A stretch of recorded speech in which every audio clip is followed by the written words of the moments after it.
मैं आपको QC classes या क्वांटम केमिस्ट्री क्लासेस के क्लास 12th के यूनिट सॉल्यूशन का वीडियो नंबर 14 बनाऊंगा, जिसमें आपको बताऊंगा मैं कि डिप्रेशन इन फ्रीजिंग पॉइंट मतलब हिमांक में अवनमन क्या होता है, हिमांक में कमी क्या किसे कहते हैं।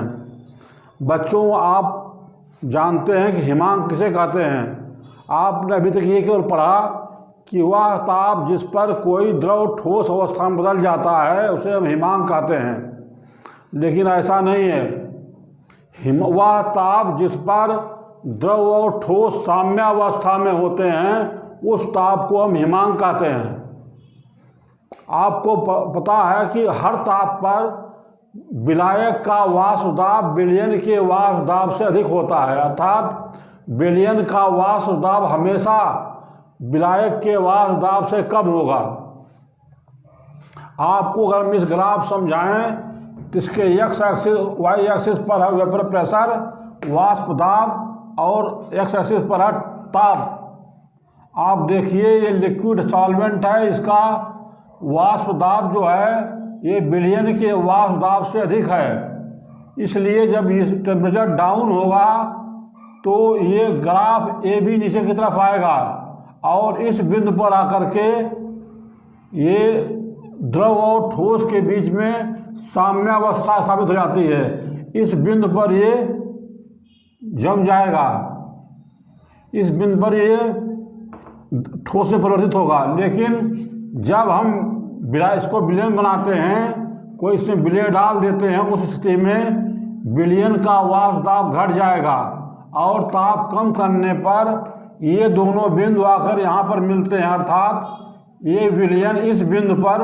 आकर के ठोस अवस्था में परिवर्तित होगा, अर्थात विलयन और ठोस के बीच में यहाँ पर साम्यावस्था होगी। तो आप देखिए कि विलायक का जो हिमांक T0 है और विलयन का हिमांक T है, जो T का मान T0 से कम है, अर्थात जब किसी विलायक में हम विलय मिलाते हैं तो उसका हिमांक घट जाता है। हिमांक में इस कमी को हम कहते हैं हिमांक अवनमन।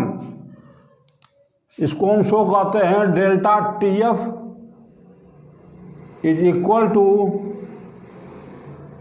T माइनस T0, क्योंकि T is less than T0, इसका मान ऋणात्मक आएगा। ऋणात्मक मतलब कमी होगी, विलयन के हिमांक में कमी हो जाएगी, इसको हिमांक अवनमन कहते हैं।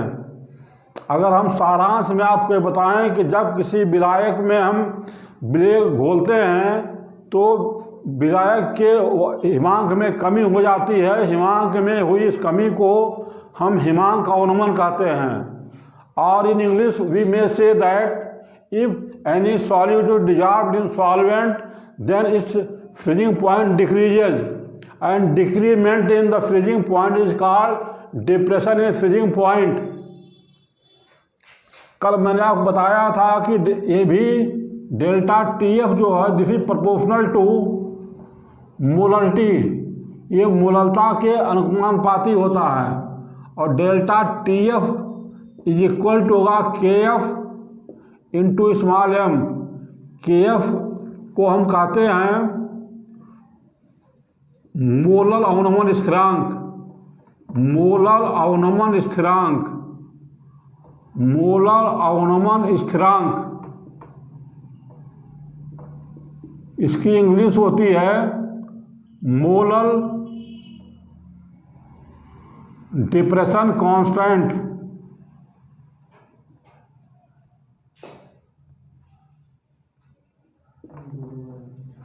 Or in what we say that it's called cryoscopic constant, cryoscopic constant।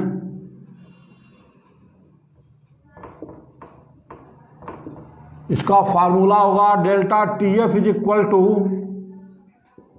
KF into molarity small w into 1000 upon capital W into mass of solvent in gram, mass of solvent in gram. आपको मैंने कल ही बताया था कि ये मूललता का सूत्र है। स्मॉल w जो है विलेय का भार हुआ, कैपिटल W विलेय का अणुभार हुआ, और ये विलायक का भार ग्राम में हुआ। बच्चों, कल मैंने बताया था आपको एलिवेशन इन बॉइलिंग पॉइंट, हमने कहा था क्वथनांक में उन्नयन, आए बताया आपको हमने हिमांक में अवनमन। दोनों का फार्मूला सेम होता है, केवल यहाँ जहाँ F आता है यहाँ B हो जाता है उन्नयन में। क्वथनांक उन्नयन में यहाँ B होगा, यहाँ भी B हो जाएगा। हिमांक अवनमन में यहाँ F होगा, यहाँ F होगा। F मीन्स फ्रीजिंग होता है, इसलिए यहाँ F लिखते हैं, और B मीन्स बॉइलिंग होता है, इसलिए यहाँ B लिखते हैं।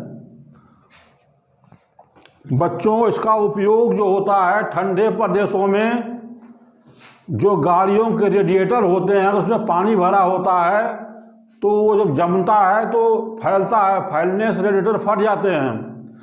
तो रेडिएटर को फटने से बचाने के लिए उसमें एंटी फ्रीजिंग एजेंट, जिसको हम कहते हैं प्रतिहिमकारक कहते हैं, उसमें मिलाते हैं, जो ग्लाइकोल होता है। ग्लाइकोल मिलाने पर उसका हिमांक घट जाता है। हिमांक घटने के कारण पानी जमता नहीं है, और जमता नहीं, रेडिएटर हमारा फटने से बच जाता है। दूसरी स्थिति ये होती है कि जब सड़क पर बर्फ जम जाती है तो उस बर्फ को पिघलाने के लिए हम उस पर नमक छिड़कते हैं।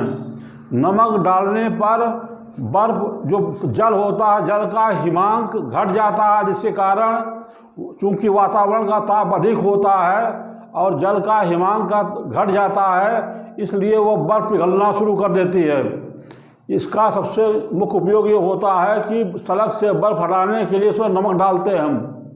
नमक डालने से उसके हिमांक में कमी होती है, हिमांक में कमी होने से बर्फ पिघलना शुरू कर देती है, जिससे सड़क की बर्फ आसानी से साफ हो जाती है।